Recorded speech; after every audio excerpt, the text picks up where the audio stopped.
Welcome to The Explainer. Today we're tackling a really big one. How do you optimize one of the most demanding workloads out there, computer-aided design, or CAD, inside of a virtual environment? Let's get into it. All right, before we really jump in, just a quick but important heads up.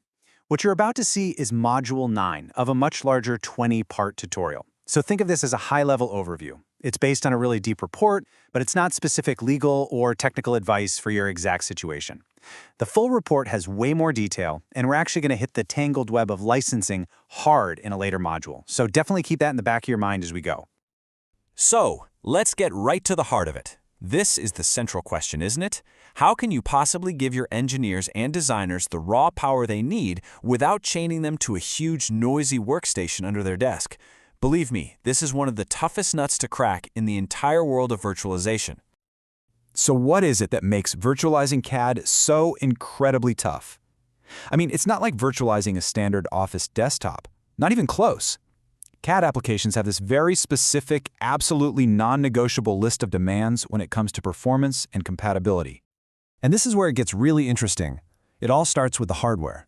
There's a fundamental night-and-day difference between the kind of GPU a CAD application needs and the one you'd find in a standard gaming or Office PC. You just can't slap a consumer-grade card in there and expect professional results. It's a recipe for disaster. You see, these professional GPUs, think NVIDIA's RTX series or AMD's Radeon Pro cards, they're not just about being faster. They have critical features like ECC memory to prevent data corruption during really long, complex calculations. But the absolute killer feature? Optimized drivers that are ISV certified. That certification is basically a promise from software vendors like SolidWorks or CATIA that their application will run perfectly and, more importantly, that they'll actually support you if something goes wrong. At the end of the day, for any designer, it all comes down to this number. It's all about interactive performance. When they're spinning a complex 3D model around, zooming in and out, that experience has to feel totally fluid. If it drops below 30 frames per second, it's not just annoying. Productivity literally grinds to a halt. The whole thing becomes unusable. Okay, so we know the challenge is huge. The performance demands are intense. The question is, how do we actually meet these demands inside a virtual machine? Well, it pretty much boils down to two main strategies. Option 1 is what we call GPU pass-through. The best way to think about this is like giving a single user their own private 6-lane superhighway straight to one physical GPU. They get 100% of its power, 100% of its memory. This guarantees the best possible performance and total compatibility. Then we have option 2, vGPU. Now, if pass-through is a private highway, vGPU is more like a shared superhighway with a really smart traffic controller. The vGPU software layer slices up the GPU's processing time and resources, letting multiple users share a single physical card in a really efficient way. So here's where you see the trade-offs, right? It's all laid out.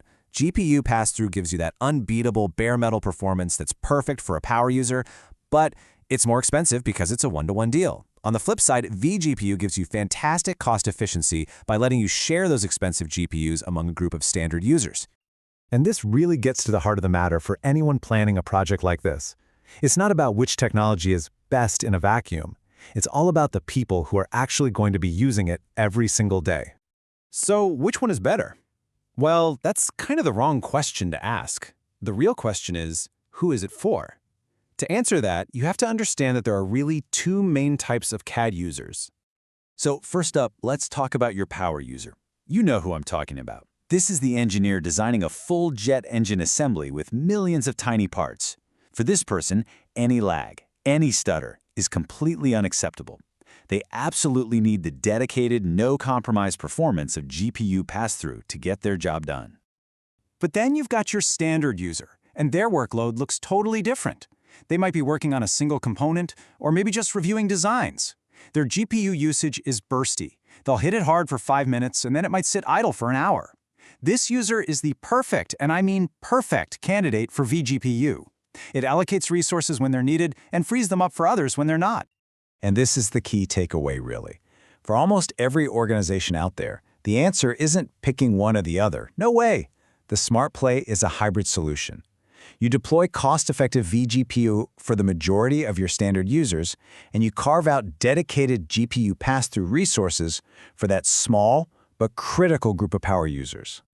Okay, But before you get too excited and start drawing up plans for this awesome new hybrid environment, we have to talk about something. A huge, hidden minefield. If you get this wrong, your whole project could come crashing down before it even starts. I'm talking about licensing. And trust me, for virtualized CAD, it is not simple. It's like a 4-layer puzzle. You've got the license for the professional GPU hardware itself, then a separate license for the vGPU software, then you have your VDI platform license, and finally, the CAD application license, which, you guessed it, often has very specific and tricky clauses about running in a virtual environment. Look, if you take away only one thing from this whole explainer, let it be this. Getting the licensing wrong can have absolutely massive financial and technical consequences. So when you start planning your project, the first question out of your mouth shouldn't be, which technology is faster? It needs to be, what will our software vendors actually let us do?